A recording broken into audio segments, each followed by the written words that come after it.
Hey everyone, I'm Ben, I'm an American, and this is my very first time in Paris, France. You know when you grow up hearing about a place so much that it almost feels mythical? That's Paris for me. The Eiffel Tower, croissants, art, romance. I had all these images in my head, but I wanted to see what it really feels like to walk these streets. Over the course of a week, I explored the city, soaked in the atmosphere, and discovered not just the big landmarks, but the small details that make Paris tick. Today, I'm counting down the top 7 things I think every visitor has to experience here in Paris. Whether you're planning your first trip or just daydreaming about it, come along with me. I'll be honest, I thought the Eiffel Tower might be one of those tourist traps that's cooler in pictures than in person, but standing at the base of it, unreal. This iron giant, built back in 1889 for the World's Fair, was actually hated at first. Parisians thought it was an eyesore. Now it's the symbol of the whole city. From below, it's breathtaking, all intricate ironwork, soaring into the sky. Going up was the highlight. The elevator ride gives you butterflies as Paris spreads out beneath you. On the first level, there's even a glass floor where you can look straight down. A little scary, but fun. At the top, you can see everything. The Seine winding through the city, the Arc de Triomphe, Sacre-Cœur off in the distance. It's like looking at a living map. But my favorite moment was at night. Every hour on the hour, 20,000 light bulbs flicker across the tower for 5 minutes, and the whole thing sparkles. Standing there with people clapping and gasping around me, I thought, okay, this is one of those life moments I'll never forget. The Louvre is overwhelming in the best way possible. You walk in through IMP's glass pyramid and suddenly you're in one of the greatest collections of human creativity ever assembled.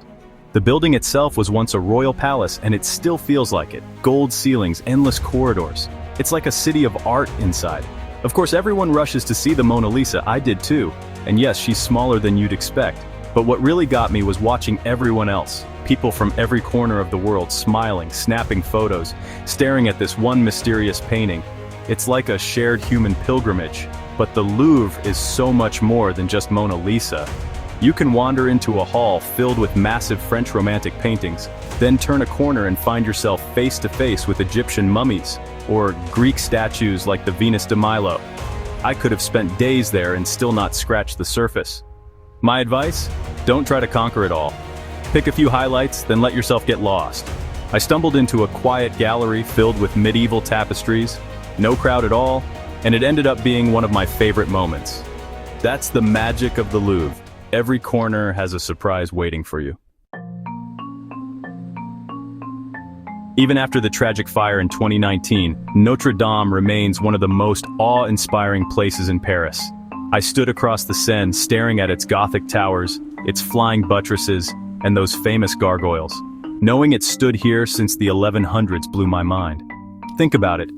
Kings and queens walked through those doors. Napoleon crowned himself inside. And millions have come here to pray, to marvel, or just to feel small in the presence of something greater. Right now, they're restoring the roof and spire, but even just being near it gave me chills.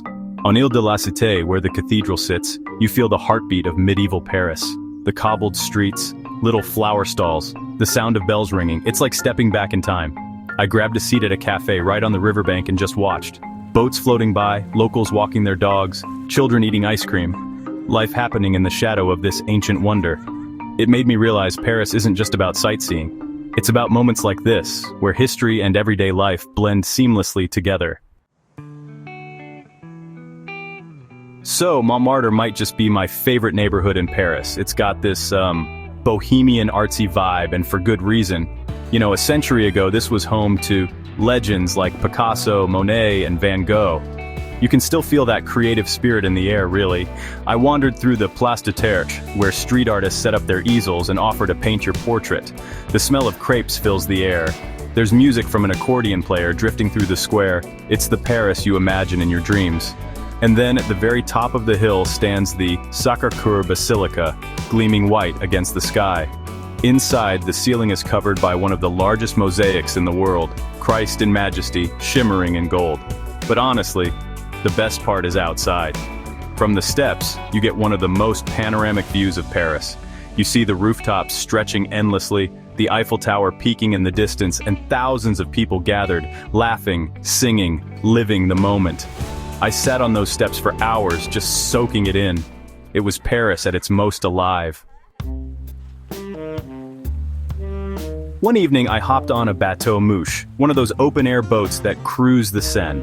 It turned out to be one of the most relaxing and magical experiences of my trip.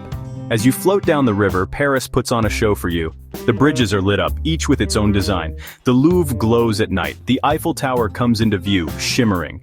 It's like the city was built to be seen from the water. But it's not just about the views. Being on the Seine gives you perspective. The river is the spine of Paris. The city grew around it. You pass islands, palaces, museums, neighborhoods, each with its own story.